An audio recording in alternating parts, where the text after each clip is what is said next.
Hello and Fakhar रागले to all of you. मैं हूँ फ़खर यूसुफ़ज़ई और आप देख रहे हैं डिबेट विद फ़खर। आज की डिबेट में बात होगी पाकिस्तान के पॉलिटिक्स के हवाले से, क्योंकि हम इलेक्शन के इंतज़ार में थे। इलेक्शन भी हो गया। गो के बहुत सारे मसले मसाइल देखने को मिले, सिक्योरिटी के हवाले से भी और बहुत सारी चीज़ें थी। बट फाइनली हमने 8 फरवरी को इलेक्शन होते हुए देखा। अब इलेक्शन के बाद की जो सूरत हाल है, ऐसा लग रहा है कि इलेक्शन से पहले वाली सूरत हाल से ज़्यादा खतरनाक है, ज़्यादा थ्रेटनिंग है। हर पार्टी जो जीती है वो भी यही कह रही है कि मैं इस इलेक्शन को नहीं मानता, और जो हारा है वो भी यही कह रहा है कि मैं इस इलेक्शन को नहीं मानता। और मतलब यही सिलसिला चल रहा है। पीटीआई प्रोटेस्ट कर रही है। पेशावर में हमने देखा, कराची में देखा, इस्लामाबाद, लाहौर, मुख्तलिफ इलाकों में हमने उनके प्रोटेस्ट को नोट किया। और ये नहीं है कि एक दिन उन्होंने प्रोटेस्ट किया और उसके बाद वो लोग बैठ गए, ऐसा नहीं है बिल्कुल भी। लेकिन ये चीज़ हमें लेके कहाँ जा रही है? ऐसा लग रहा है कि कोई हुकूमत लेने को तैयार भी नहीं है, कोई ज़्यादा खुश भी नहीं है। पीपल्स पार्टी कोर्ट में जो पीपल्स पार्टी पीएमएलएन के कोर्ट में बॉल फेंक रही है, और पीएमएलएन जो है पीपल्स पार्टी के कोर्ट में बॉल फेंक रही है। लेकिन हो क्या रहा है, आज इस पे बात करेंगे। और बात करने के लिए हमें जॉइन कर रही है senior journalist from Lahore, Durdana Najam. Durdana, thank you very much for joining my show. जी, अस्सलाम वालेकुम। Thank you very much for inviting. बहुत शुक्रिया आपके टाइम का।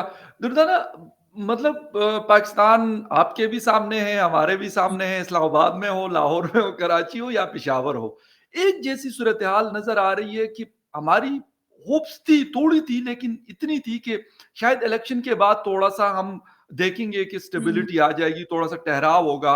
और जो भी पार्टी हुकूमत करेगी, चले जैसी भी होगी, लेकिन दुनिया भी देखेगी कि चलो इलेक्ट होके ये पार्टी या कोalition गवर्नमेंट बन गई है, और अब चले इनके साथ अपना जो दुनिया का बिजनेस है, रोजगार है, काम है, वो चलाते रहेंगे। लेकिन ऐसा नहीं हुआ। कि क्या हो रहा है? कोई कह रहा है एस्टेब्लिशमेंट करवा रही है ये सारा कुछ, कोई कह रहा है कि ये पार्टी करवा रही, कोई कह रहे वो पार्टी करवा रही। लेकिन एक्चुअल सिचुएशन क्या नजर आ रही है आपको? मुझे लगता है कि ये तैयार नहीं थे क्योंकि हमारे हम्म, यहाँ मसला ये होता है कि हम समझते हैं कि हमारे हाथ में अगर डंडा है ना, तो हम हर जी। तरह की चीज़ों को मैनेज कर सकते हैं। लेकिन देखिए सोशल मीडिया और टेक्नोलॉजी का ज़माना है और चीज़ें जो हम्म, हैं वो बहुत फ़ास्ट ट्रैवल करती हैं, ठीक है ना? you're right. तो फिर वहाँ लोग एक पार्टी थी वो जुनून की हद तक उनके अंदर एक था जैसे पीटीआई वगैरह और हर कोई बड़ा जी। क्योंकि धांधली को लेकर सब बहुत होशियार थे, बहुत मुस्तैद थे, बहुत एक्टिव थे। तो उसके ऊपर इलेक्शन कमीशन के ऊपर एक बहुत बड़ा बड़ा प्रेशर भी था और इसीलिए आप देखें कि वो फॉर्म 45 उन्होंने बड़ी जल्दी अपलोड भी कर दिया और फिर पूरा का पूरा फ़ोल्डर उन्होंने डिलीट भी किया वगैरह, वगैरह बहुत सारी चीज़ें हुईं। तो बिल्कुल। असल में ये है कि इनसे धांधली इस बार मुझे लगता है जो मेरा देखिए हतमी तो बात नहीं लेकिन इनसे मैनेज नहीं हुई। अच्छा अब वो मैनेज नहीं हुई लेकिन राइट, सही मैं कह रहे आपको बताऊँ इनसे हैं। मैनेज नहीं हुई, उन्होंने की है, इनसे मैनेज नहीं हुई और वो अभी आप जो हम बड़ी बगलें बजा रहे हैं ना जो रावलपिंडी के इलेक्शन जो सॉरी जो कमिश्नर रावलपिंडी हैं जो चट्टा साहब ने। लियाकत चट्टा साहब का हम बड़े खुश हो रहे हैं ना कि जी वो उनका ज़मीर जाग गया तो उन्होंने पता नहीं क्या कमाल कर दिया। जब ज़मीर मुझे तो नहीं लगता कोई जागा है। आप उनका बयान सुने, उन्होंने कहा है कि जी फ़ौज ने इलेक्शन बिल्कुल ठीक करवाए हैं। ये जो धांधली हुई ओ, है, ये एक election commissioner chief election commission Pakistan और चीफ जस्टिस ऑफ पाकिस्तान जो है वो इसमें शामिल है इस गुनाह में और हम तीनों को जी। आप सजाए मौत दें। अब आप फौज को मक्खन से बाल की तरह क्यों निकाल रहे हैं? आपने उनका नाम ही क्यों यस। लिया? देखिए फौज को तो एग्जैक्टली। आपने अगर हम बाय द बुक जाएं एक सिविल एड के तौर पर कॉन्स्टिट्यूशन इजाज़त देती है कॉन्स्टिट्यूशन ऑफ पाकिस्तान के आप ऐसे मौके हम्म, पर जब आपने एक बहुत बड़े पैमाने पर सिक्योरिटी रिस्क हो या बहुत बड़े पैमाने पर सिक्योरिटी की आपको एग्जैक्टली। ज़रूरत हो तो यू कैन कॉल देम जैसे हम बुलाते हैं उनको कोई बिल्कुल। आफात हो जाए वगैरह वगैरह वो आ गए लेकिन आपने उनका हम्म, नाम क्यों लिया कि जी फौज ने तो बिल्कुल इलेक्शन सही करवाए। अच्छा फिर उन्होंने ये भी कहा कि सारे 45 जो फॉर्म्स हैं उनको आप देख लें। अच्छा जी 45 फॉर्म्स को कैसे उसकी 45 का जो फॉर्म है उसकी अब उसकी तो हम्म, क्रेडिबिलिटी खत्म हो गई है। कैसे खत्म हुई है कि पहले आपने उसको जी। अपलोड किया फिर आपने पूरा का पूरा फोल्डर डिलीट कर दिया तो अब उसकी क्रेडिबिलिटी पता नहीं मैं तो इतनी उसमें नहीं पता कि उसकी क्या क्रेडिबिलिटी रहेगी। 47 भी एक फॉर्म है उसकी वो वैसे कुछ कह रहा है, तो अब ये इतनी बड़ी खिचड़ी पक चुकी है। फिर दूसरी तरफ तो मुझे लगता है कि ये मैनेज नहीं हुआ, और दूसरी तरफ आप देखें कि जो है अपील दायर कर दी है सुप्रीम कोर्ट में कि जी इलेक्शन को चैलेंज कर दिया, इलेक्शन के रिजल्ट्स को, और उसको बड़ी जल्दी से चीफ जस्टिस ऑफ पाकिस्तान ने लगा भी दिया है। मेरा प्रोबेबली वो बिल्कुल। परसों से उसकी हियरिंग शुरू होने जी। वाली है। तो ये जी, बड़ा जी, मंडे से हो मंडे रही। से हो रही है, तो बड़ा एक अजीब एक और उसके ऊपर आप देखें चीफ जस्टिस ऑफ पाकिस्तान के ऊपर इल्ज़ाम भी लगा दिया कि धांधली इन्होंने करवाई है। तो बड़े इंटरेस्टिंग डेज आने वाले हैं कि देखें हुकूमत तो बनती खैर नज़र नहीं आ रही कहीं भी कोई अच्छा, दुर्दाना ये बात आपकी दुरुस्त है, बिल्कुल मैं आपसे एग्री कर रहा हूँ कि हुकूमत बनती हुई नज़र नहीं आ रही, और अगर बन भी जाए तो चलती हुई नज़र नहीं आ नज़र रही। नहीं ये आ रही। बिल्कुल मेरे ख़्याल में हर कोई इस पे बिल्कुल क्लियर है। आप हो, हाँ, मैं हूँ, या कोई भी हो, या किसी भी हाँ, पार्टी का मतलब या जर्नलिस्ट हो, सबको ये पता है कि ये चलने वाली नहीं है, काम चलने हुँ, वाला नहीं है। लेकिन इस वक़्त हम एक बहुत क्रिटिकल सिचुएशन से गुज़र रहे हैं। हुँ, हमेशा हम सुना करते थे ना कि पाकिस्तान एक नाज़ुक दौर से नाज़ुक गुज़र रहा है। तो मतलब नाज़ुक दौर या नाज़ुक मोड़ अनफॉर्च्यूनेटली हमारे साथ-साथ चल रहा होता है, खत्म ही नहीं खत्म ही होता। ना नहीं वो होता। मोड़ खत्म होता है, ना वो दौर खत्म होता है। हमने इकोनॉमी को भी चलाना है, सिक्योरिटी प्रॉब्लम्स भी हमें है, पॉलिटिकल इंस्टेबिलिटी भी है। हम करेंगे क्या? मतलब ऊपर से हम न्यूक्लियर पावर भी हैं। हुँ, तो हमने करना क्या है? आखिर दुनिया के साथ तो चलना है, ठीक है। अंदर के घर के हमारे झगड़े या जो भी है, लेकिन बाहर वाली दुनिया के लोग भी तो यहाँ पे इस्लामाबाद, लाहौर, कराची भरा हुआ है इंटरनेशनल ऑब्जर्वर से। जब तक हुकूमत नहीं बनेगी, वो कह रहे हैं हम इधर ही बैठे हुए हैं। तो वो भी तो इन चीजों को रिपोर्ट करते हैं, एम्बेसीज रिपोर्ट करती है कि भाई ये वाली सिचुएशन है। तो क्या हमारे साथ कोई चलेगा आगे जाकर? कैसे चलेगा? देखिए हमारा अपना हाउस इन ऑर्डर नहीं है।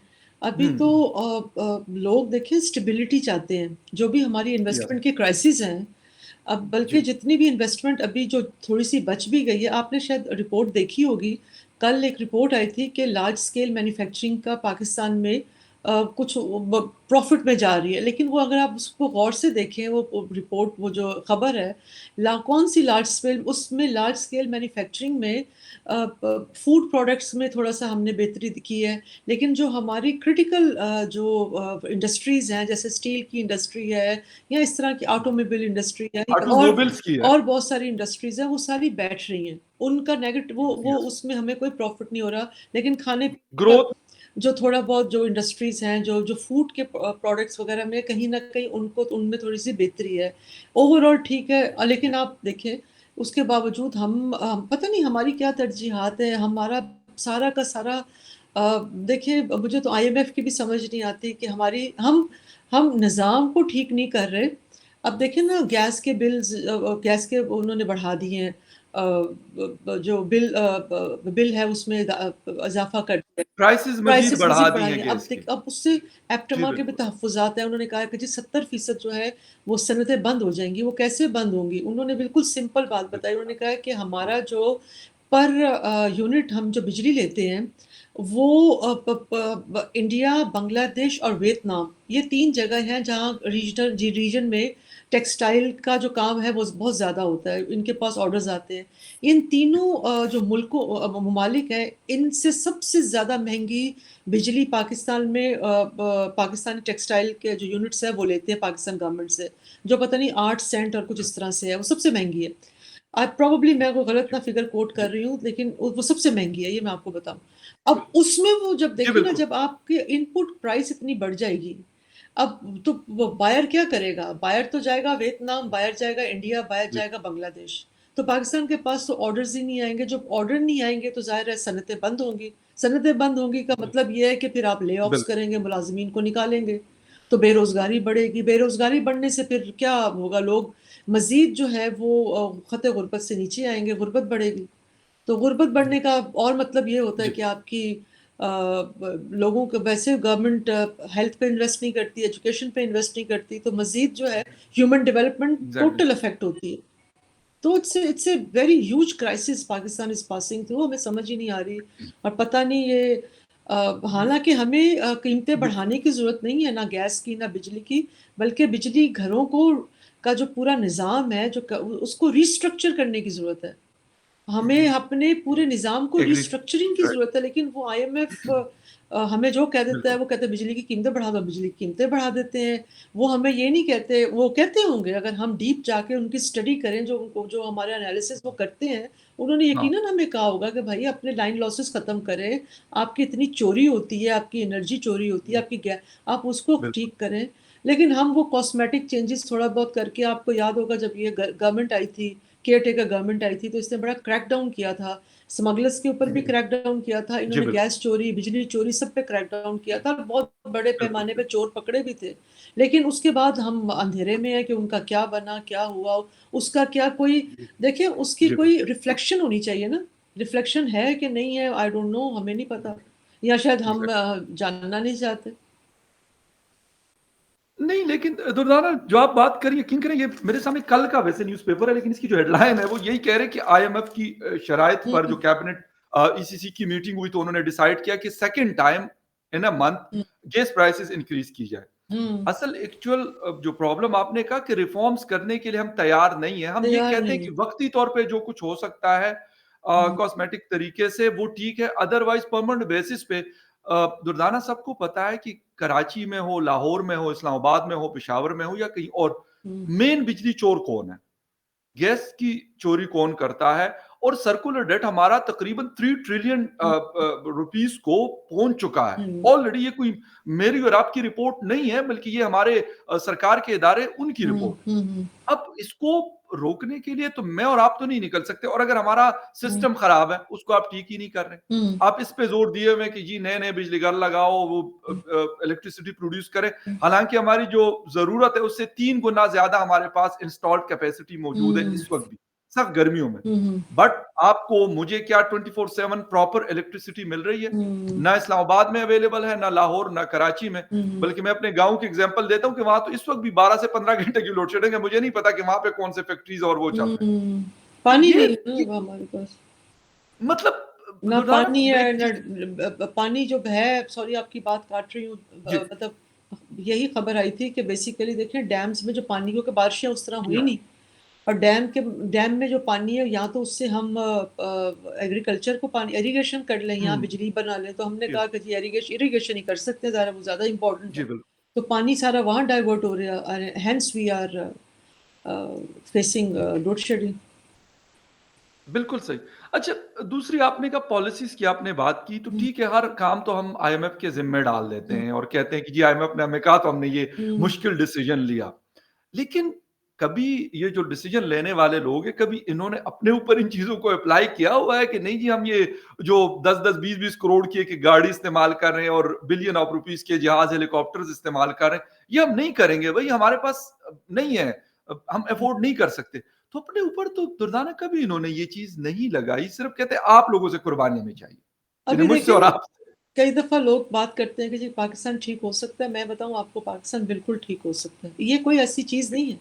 आज अगर आप देखें कि कितनी अफ़सोस की बात है कि म्यूनिख में समिट हो रही है, सिक्योरिटी समिट हो रही है, पूरी दुनिया के फ़ॉरेन मिनिस्टर्स गए हैं, पिछले साल बिलावल भुट्टो ज़रदारी गए हुए थे, मैंने पूरी जी, सब देख ली है, हमारा कोई डेलीगेशन वहाँ नहीं गया हुआ, ठीक है? आज बल्कि देखिए ये जो बात हो रही है ना डेट रीस्ट्रक्चरिंग की, देखिए पाकिस्तान का इस वक़्त सबसे बड़ा मसला क्या है कि हमारे ऊपर बहुत कर्ज़ों का बोझ है। अब इस बिल्कुल। वक़्त वहाँ जो यूनाइटेड नेशन के जो सेक्रेटरी जनरल हैं, उन्होंने जो तकरीर की है, उसमें उन्होंने बहुत सारी, ज़ाहिर है, गज़ा की भी बात की, यूक्रेन की भी बात की, लेकिन उन्होंने एक और बात की। उन्होंने कहा कि जो गरीब ममालिक हैं या तरक्की याफ़्ता ममालिक हैं, उनके ऊपर एक एडिशनल बोझ है, जो बहुत ज़्यादा है, वो है उनकी डेट का। और जो जितना भी हुँ, international financial multilateral financial organisations हैं, ये बात बड़ी अरसे से हो रही है। इस पे बहुत सारी जी, समिट्स भी हो चुकी हैं कि भई इनको अपने तौर तरीके ठीक करने की ज़रूरत है। यानी कि ये पूरा जो मल्टीलैटरल फाइनेंशियल ऑर्गेनाइजेशंस है ना, मल्टीलैटरल, ये जी, अब इन्हेरेंटली जो है ना, अब ये भी खराब डिके हो चुकी हैं। बल्कि इन्होंने क्लाइमेट चेंज के नाम पे कर्ज़ा देती हैं, उसका हुँ, सूद लेती हैं। बिल्कुल। मतलब आपने अगर क्लाइमेट चेंज के लिए पैसे दिए हैं पाकिस्तान को, तो आपने उसको सूद पे दिए। हुँ, अब वो क्या होता है, फिर जितना भी पैसा एग्ज़ैक्टली। जो आपने आपने तो रिफ़ॉर्म के लिए पैसा दिया, आईएमएफ ने रिफ़ॉर्म, लेकिन इतना सूद हाँ, है, अब डेवलपमेंट के काम तो खत्म हो जाते हैं ना फिर।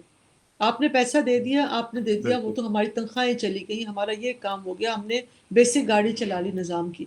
लेकिन जो डेवलपमेंट का काम है, जी, और वही होता है, फिर एजुकेशन का कट लगता है, हेल्थ पे कट लगता है, इस तरह सारे उन्होंने यही बात हाँ। आज की है कि जो तरक्की पजीर ममालिक हैं, यहाँ बिल्कुल ही जहाँ गुर्बत है, वो तो मारे जा रहे हैं इस डेट की वजह से ज़्यादातर। और पाकिस्तान को भी यही मसला दरपेश है। देखिए, इतनी आइडियल सिचुएशन है, लोग मल्टीलैटरल फाइनेंशियल ऑर्गेनाइजेशंस के ऊपर उंगली उठा रहे हैं, उसकी फाइनेंशियल जो वो लोग को देते हैं। पाकिस्तान इसके ऊपर, इस वक्त पाकिस्तान को चाहिए था कि वो आगे होकर ये बात कर रहा होता इस पे कि भाई हमें इसमें से निकालें, रीस्ट्रक्चर करें। और ये मैं जो आपको बात कर रही हूँ ना कि पाकिस्तान इसमें से बिल्कुल आसानी से निकल सकता है। क्या करना है हमें, वही आप वाली बात है कि हमें अपने बेल्ट टाइट करने। पर एक दफा आपने सोचना होगा कि ये बिल्कुल, जो आपका हमारा जो गवर्नमेंट का एक्सपेंडिचर है, वो इतना ज्यादा है। असल बात तो ये कि उसको कम करना, और उसको कम जी, करने का मतलब हमेशा ये ले लिया जाता है कि पता नहीं, वक्ती तौर पर देखिए आजकल अर्जेंटीना भी यही कर रहा है। अभी आप, मैं सुबह खबरें पढ़ रही थी, उनका नया प्रेसिडेंट आया है, और उसने भी यही, क्योंकि वहाँ इन्फ्लेशन बहुत ज्यादा है, उनका हमारी तरह कबाड़ा हुआ है बहुत ज्यादा। बिल्कुल, लेकिन उनका जो प्रेसिडेंट बिल्कुल है सही कह उसने रहे भी हैं। यही कहा है कि जी गवर्नमेंट के एक्सपेंडिचर कम करें, गवर्नमेंट अपने अखराजात कम करे। और ये गवर्नमेंट को ही जरूर सबसे पहले वहां से कट लगेगा, उसके बाद आहिस्ता आहिस्ता जो है वो चीज़ें ठीक होना शुरू होंगी। लेकिन ये हो सकता है, ये कोई इतना गैर मामूल। अच्छा, फिर आप देखें, इमरान खान ने शुरू किया था, लेकिन उसकी तो उसी वक्त प्रॉब्लम स्टार्ट हो गई थी। खैर, कि उन्होंने, आपने देखा होगा, हमने तस्वीरें भी देखी थी कि उन्होंने ये जो बिजली घर बनाने वाले हैं, और ये सारे पाकिस्तानी हैं सारे जिनको बिल्कुल, दिया हुआ है, जी जो बिल्कुल सही कि, कह रहे और कितने गलत हमारे मुआहदे हुए हुए हैं। मुआहदा क्या है कि जी बिजली बनाए या ना बनाए, हैं। बिजली बिल्कुल, सप्लाई करे या ना करे, लेकिन हमने उसके पैसे देने हैं, बिजली वो किराया और हर किराया हमने, महीने देने हैं। और हर महीने देने, जी कैपेसिटी जिसको बिल्कुल, हर चार्जेस कहते हैं। जी बिल्कुल, इससे ज्यादा जुल्म क्या होगा? और वो आपके पाकिस्तानी है, उनको भी कोई शर्म हया नहीं है कोई, खुद ही आके सरेंडर कर दे। एक मंशा ग्रुप है, मंशा ग्रुप के नहीं पास करेंगे। बिजली घर है, तो आपके बिल्कुल, सारे बाहर के लोग तो नहीं है ना। तो आप उनके हुँ, साथ कहेंगे जी रीनेगोशिएट करें, और लोग आपके साथ रीनेगोशिएट करेंगे, क्योंकि पाकिस्तान के हालात इतने बुरे हैं। आप थर्ड पार्टी को मिला के कर सकते हैं। अब एग्ज़ैक्टली, आप कश्मीर के ऊपर बार बार कहते हैं कि जी यूनाइटेड नेशन आ जाए, फलाना आ जाए, फलाना आ जाए। आप इस पे भी कर सकते हैं। लेकिन चूंकि ये हुँ, खाना है सबने मिलके, तो वो इसलिए कोई कर नहीं रहा। लेकिन इट इज, ये हो सकता है, ऐसी बात नहीं है। कौम भी, मैं आपको एक बात बताऊं, जो कौम तैयार है मेंटली, आगे भी पिस रहे हैं। कल मैंने एक लड़के से, मैं ग्रोसरी लेने गई हुई थी, तो मैंने उससे पूछा, मैंने कहा उसकी फैमिली में, मैंने कहा तुम्हारे कितने, कहते मेरे 3 बच्चे हैं। मैंने कहा तुम्हारे कितनी तनख्वाह है? कहते 30,000 तनख्वाह है, किराए का घर है। अब आप सोचें, मैंने कहा तुम्हारा गुजारा कैसे होता है? कि बस वो हमें आदत तो है ना, हाँ जी बाजी अल्लाह का शुक्र है, भाई है, हम लोग मिलके। मैं नहीं मान सकती गुजारा हो सकता है। 3 बच्चे हो, किराए का घर हो, बिजली का बिल और गैस का बिल आपका बराबर हो गया हो, आप किस तरह से गुजारा करते होंगे? हर वक्त उसके चेहरे पे ना मुझे एक परेशानी लगती थी। तो कल मैंने पूछा, ये मुमकिन नहीं है। और यकीनन उनके बच्चों की, और देखिए हमारी स्टेट बैंक की रिपोर्ट्स हैं, कभी आप उनकी वेबसाइट्स पे देखें। स्टेट जी, बैंक ने जी, स्किल डेवलपमेंट की एक रिपोर्ट जारी की थी आज से 2-3 साल पहले, 2020 में, जिसमें उन्होंने बताया था हुँ, कि पाकिस्तान की जो ह्यूमन रिसोर्स है वो इतनी माठी हो चुकी है, कोई डेवलपमेंट नहीं हो रही। और फिर स्टंटिंग रेट जी हमारा बिल्कुल, इतना बढ़ गया। बच्चों की आम सेहत देखें, जी, बच्चे पढ़ नहीं रहे हैं। कराची में अभी इंटरमीडिएट का एग्जाम का रिजल्ट जो आया है, कोई इस पे बात नहीं कर रहा। 70% बिल्कुल, बच्चे जो है जी फेल बिल्कुल, हुए हैं। और वो हमारे जी। चीफ मिनिस्टर पाक कह रहे हैं कि जी इनको 10% लगा के सबको पास कर दें, 10%। ऐसा थोड़ी होता है कि यार आप प्रोटेस्ट कर रहे हैं, वो बच्चों ने बाकायदा प्रोटेस्ट की प्रोटेस्ट किया, उनके पेरेंट्स ने प्रोटेस्ट किया, इनको पास कर पास दें। कर दें, लेकिन इस तरह तो, और आप अगर पास कर देंगे, आप कर दें पास, उससे क्या हो जाएगा? तो ये, और अब मैं, हम लोग कई दफा बात करते हैं ना, इंडिया आगे निकल गया, इंडिया आगे निकल गया। हम उसकी वजह, उसकी कॉज क्या है? उसकी सबसे बड़ी वजह ये है कि उनका एजुकेशन, वो वहाँ यस, एजुकेशन सिस्टम बहुत स्ट्रांग है, वो बहुत बच्चों स्ट्रॉन्ग को। है, बहुत वो स्ट्रॉन्ग है। आपका क्या ख्याल है कि वो एक आईटी इंडस्ट्री लगा के क्या उन्होंने बच्चे उनके काबिल इस तरह, ऐसा नहीं होता। एक पूरी आप बिल्कुल, फाउंडेशन बनाते हैं बच्चों की। एग्ज़ैक्टली, आप देखिए, दुनिया भर में जिन्होंने तरक्की याफ्ता ममालिक है, अगर हम थोड़ा सा उनका तज्जिया करें, हम दो चीज़ों को लेते हैं, हेल्थ को और एजुकेशन को। बिल्कुल, हम लोग करते क्या है? आप यहाँ, आप हमारा देखें गेम प्लान क्या होता है। हम टर्शरी चीज़ों के ऊपर इन्वेस्टमेंट करते हैं, यानी कि हम बना देंगे, पीकेएलआई बना देंगे। हम लाड़काना में यस, एक हार्ट का हार्ट बिल्कुल हार्ट ऐसा ही है, हार्ट का अस्पताल बना देंगे। बिल्कुल, हम बड़े बड़े अस्पताल बना देंगे, बड़े बड़े यूनिवर्सिटियाँ। अच्छा, जाते-जाते जो कि हमारी जो पीडीएम की हुकूमत है, पता नहीं कितनी यूनिवर्सिटियों का वो चार्टर जो है वो मंज़ूर करके चार्टर जो भी उसको कहते हैं कि मंज़ूरी देकर चले गए जी, कि इतनी यूनिवर्स हमें यूनिवर्सिटियों की तो ज़रूरत नहीं है, हमें इन्वेस्ट करना है प्राइमरी स्कूलों पे। जब तक आपका अब यस, प्राइमरी स्कूलों पे आप सिम इन्वेस्ट करते हैं, यू आर राइट, क्योंकि देखिए बिल्कुल। जो हाई एजुकेशन होती है ना, वो आपका राइट नहीं, वो डिस्क्रेशन होती है हायर एजुकेशन। जी, आपने जी, 12वीं जमात तक बच्चों को पढ़ाना ही पढ़ाना है। उसके बाद 13वीं जमात बच्चा पढ़ना चाहे पढ़े, नहीं पढ़ना चाहे, वो तो डिस्क्रेशन होता है। उसमें गवर्नमेंट निकलती है, प्राइवेट सेक्टर आता है, वो अलग जी, बात। अब प्राइमरी हेल्थ के पर को आपके बेसिक हेल्थ यूनिट्स बंद पड़े हुए हैं। आपकी डिस्पेंसरियाँ गवर्नमेंट की बंद पड़ी हुई हैं। एग्ज़ैक्टली। बेसिक प्राइमरी हेल्थ के ऊपर कोई काम ही नहीं हो रहा। जब उस पे काम नहीं होता, फिर प्रिकॉशनरी मेजर्स पे काम नहीं होता कि साफ पानी देना है, वगैरह-वगैरह ये तमाम चीज़ें, बिल्कुल, ताकि बीमारियाँ कम लगें, बोझ वो कम आए। वो उस पे हम काम ही नहीं करते। हम कहते हैं कि जी बड़े-बड़े इतने बड़े अस्पताल आप बना लेंगे, पीकेएलआई बना दिया जी। कभी इस पे आपके साथ मैं प्रोग्राम करूँगी कि आपको बताऊँगी कि वो क्या तमाशा था पीकेएलआई का। अब वो इसका चलने ही तो नहीं दिया, वो बहुत चलने ही सारे नहीं दिया। वो किसने नहीं चलने बिल्कुल, दिया? वो जो लिवर जी, स्पेशलिस्ट लाहौर में थे और जो गुर्दे के स्पेशलिस्ट, अमेरिका से आए थे। नहीं, नहीं, वो दूसरा, उन्होंने उस बेचारे को काम ही नहीं करने, उन्होंने कहा जी, हमारी दुकानें बंद हो जाएँगी अगर एक इतना बड़ा अस्पताल बन जाएगा। तो ये टर्शरी की चीज़ों पे पैसा कोई भी नहीं, कोई हुकूमतें जो है वो उन पे करती हैं, लेकिन आफ्टर गोइंग थ्रू दिस कि भई आपने प्राइमरी हेल्थ ठीक करनी है, जी, लोग जाके आराम से अपना इलाज करा सकें, बच्चों को सुकून से पढ़ा सकें, स्कूल एग्ज़ैक्टली। इतने दूर है, ट्रांसपोर्टेशन कुछ नहीं, it's all mess, it's all mess. और स्कूल्स की जो हालत है दुर्दाना अभी जिस तरह के ये हुँ, बच्चे हैं मतलब मैं कराची में अक्सर मैं दोस्तों से बात करता हूँ, वैसे तो हमारे ओवरऑल हुँ, पाकिस्तान का मसला है एजुकेशन का, सिर्फ़ कराची या हुँ, सिंध की नहीं बात करता। लेकिन अनफॉर्च्यूनेटली जब सिंध के स्टूडेंट्स को मैं देखता हूँ और वो एफएससी में बताते हैं कि हमने ए प्लस ग्रेड्स लिए हैं, हुँ, लेकिन उनको अगर आप 2 वर्ड उनसे पूछ लें तो उनको नहीं पता होता। मैं सबकी हुँ, बात नहीं कर रहा लेकिन मेजॉरिटी अनफॉर्च्यूनेटली ऐसे ही होते हैं। हुँ। और फिर हम कहते हैं कि ये कम्पीट करें इंटरनेशनली जाके और इंटरनेशनल फोरम्स पे पाकिस्तान को रिप्रेजेंट करे तो मतलब दैट्स पॉसिबल नॉट नहीं है। पॉसिबल। अच्छा दुर्दान एक लास्ट क्वेश्चन एक तो हुँ, ये है कि अभी फ्यूचर में क्या हालत नज़र आ रही है आपको? और द सेकंड थिंग इज़ कि हुँ। हमने कभी टेक्निकल चीज़ों के ऊपर क्यों फोकस नहीं किया? क्योंकि लोग स्किल्ड लोगों को भेज रहे हैं दुनिया भर में, उससे भी उन इसका कंट्रीज़ की तो इकोनॉमी बेहतर हो रही है। इसका तो एक ही जवाब है कि हमारी नीयत ख़राब है, और क्या।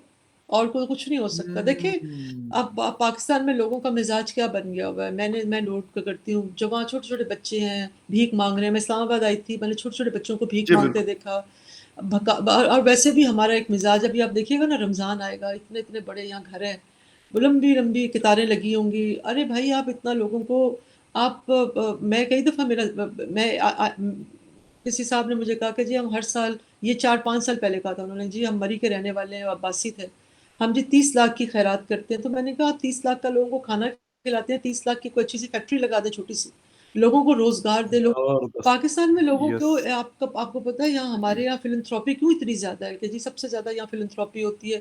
उसकी वजह ये है जी कि बिल्कुल, हम चाहते हैं कि हमारा ड्राइवर जो है वो ड्राइवर ही रहे सारी ज़िंदगी। उसका बच्चा जो है ना वो आगे ना एग्री, जाए, तो हम उनको, अब आप देखें यहाँ लोग लोग नौकर रखते हैं ना। मैंने एक बिल्कुल एक आम सा ट्रेंड देखा हुआ है। नौकर रखेंगे, उसको कहेंगे अच्छा तुम्हारी तनख्वाह 12,000 है, कोई बात नहीं, तुम 12,000 में खोते की तरह काम करो और मैं ऊपर से दे देंगे। भई ऊपर से आप क्यों देंगे? लोगों की इज़्ज़त नफ्स को आप देखें, आप उनको अच्छी तनख्वाहें दें। अच्छी तनख्वाहें कोई नहीं देगा। बिल्कुल सही, लेकिन ये है कि वो रमज़ान में या यस, हर महीने उनको आटा, दाल, चावल, और उनको भिखारियों की तरह जो है ना एक एक एक पूरा माइंडसेट बनाया हुआ है। तो बिल्कुल, मैंने तो जमात इस्लामी वालों को भी कहा था कि भाई आप लोगों ने भिखारी पैदा किए हैं अपनी फ़िलैंथ्रोपी से। मुल्क में रोज़गार के जो लोगों के अंदर जो काम करने का शौक है, मैं आपको सच कह रही हूँ, हमारे यहाँ लोगों के अंदर काम करने का शौक नहीं है। हम लोगों ने बहुत हड-हराम कौम बन गए हुए हैं। इट्स वेरी बिल्कुल। अनफॉर्च्यूनेट, हमारा बहुत ज़्यादा काम हो, हमारी बहुत चीज़ें जो है ना वो इट्स क्वेश्चनेबल। बिल्कुल और अनफॉर्च्यूनेटली ऐसा ही चल रहा है। हम रमज़ान में और हुँ, रमज़ान के अलावा भी बड़े-बड़े हुँ। दस्तरख़्वान देखते हैं, जो एक-एक दिन का यस, उनका लाखों का बिला खर्चा मैं ये नहीं नहीं, कहता जो कि बंदा वो 8 बजे, खाना जवान जी, हट्टा-कट्टा जवान लड़का, अगर वो लाइन में खड़ा है सुबह 8 बजे से 12 बजे तक खाना लेने के लिए, तो ठीक है। उससे ज़्यादा अफ़सोसनाक बात कोई नहीं हो सकती। मेरा तो एक अफ़सोसनाक यकीन है बात कि क्या हो देखें, सकती है? जो खुदा आपको दे रहा है, जो खुदा मुझे दे रहा है ना, मेहनत करके, वो जी, किसी हर एक को दे सकता है। वो कोई मेरा आपका सबको हम अगर देता मेहनत ही नहीं करना सबको देता है, चाहेंगे, कोशिश करनी पड़ती है आपको आपको। और फिर आपके लोग मतलब हम मेहनत से सारी चीज़ें मेहनत की नीयत से ही सारा कुछ स्टार्ट हो जाता है। जी, बिल्कुल सही। मेरा ख़्याल यही चीज़ है और दूसरी बात ये है कि हम कभी ये भी नहीं चाहते कि अगर ड्राइवर है, तो ड्राइवर भी आपका प्रोफ़ेशनल ड्राइवर कहीं पे आपको नहीं मिलेगा, हुँ, प्रोफ़ेशनल कुक आपको कहीं पे नहीं मिलेगा। आप किसी के पास अपनी कोई छोटी-सी चीज़ उसके रिपेयरिंग के लिए ले जाएँ, तो यकीन करें कि अफ़सोस होता है मुझे इस चीज़ का कि हम या क्यों इस तरह की पैसे आप आपको लें, बहुत आपको अच्छे स्किल्ड पैसे आप नहीं आप चार्ज स्किल करें। लोग ही नहीं मिलेंगे। आप नहीं मिलेंगे, आप आपको स्किल्ड प्लम्बर, इलेक्ट्रीशियन नहीं नहीं मिल मिलेगा, यही मैं सारा कहने काम वाली जुगाड़ थी। से हो। वो मुसीबत ये होती है प्लम्बर मंगवाएँ तो सर दर्द होती है, उसको बार-बार कहते हैं यार काम ठीक कर ना काम वो 2 काम और खराब करके चला जाता है। क्योंकि एक ठीक करेगा तो 2 खराब भी करेगा साथ। वो अलग से उलझन, आपका पैसा, आपका टाइम ये सारी चीज़ें और ये एग्ज़ैक्टली अनफॉर्च्यूनेटली ये इट्स हर वेरी जगह पे है। अनफॉर्च्यूनेट हाँ, सही बात है। किसी सिटी में आप चले जाएँ और मतलब बहुत कम ऐसा होता है कि आपको अच्छा आप स्किल है। गाड़ी किसी मैकेनिक के पास ले हुँ, जाएँ, बिलीव मी आप परेशान हो जाएँगे कि भई मेरे साथ हो क्या रहा है? हुँ, हुँ, आपकी लाखों की गाड़ी उसके ऊपर इतना हज़ारों आप लगा रहे होते हैं और वो अगर प्रॉपर काम नहीं होता, हुँ, तो आपका टाइम भी ज़ाया, आपका पैसा भी ज़ाया और आपके लाखों की गाड़ी भी ज़ाया और ये एक हुँ, छोटी-छोटी एग्ज़ाम्पल मैं बता रहा हूँ। लेकिन ख़ैर एनीवे फ्यूचर के बारे में बस दुआ ही कर सकते हैं, दुआ बाकी ही कर सकते हैं। मैं और दुल्हाना क्या कहेंगे लेकिन बस यही चाहते हैं कि स्टेबिलिटी हो, अगर नहीं होगी तो मज़ीद बदतर हालात हमारे हो हालात सकते हैं। होंगे। लोग सिविल वॉर की बातें करते हैं, सिविल वॉर के मैं कहता हूँ कि कोई सीन नहीं होते, वो इसी तरह की सिचुएशन होती है अनफॉर्च्यूनेटली जो बन अनफॉर्च्यूनेट जाती है। Durdana thank you very much thank you बहुत वेरी शुक्रिया आपके टाइम का कि आपने शो जॉइन किया and viewers thank you very much for watching debate with Fakhar Yousafzai किसी और डिबेट में फिर मुलाकात होगी, तब तक के लिए take care and bye. Much.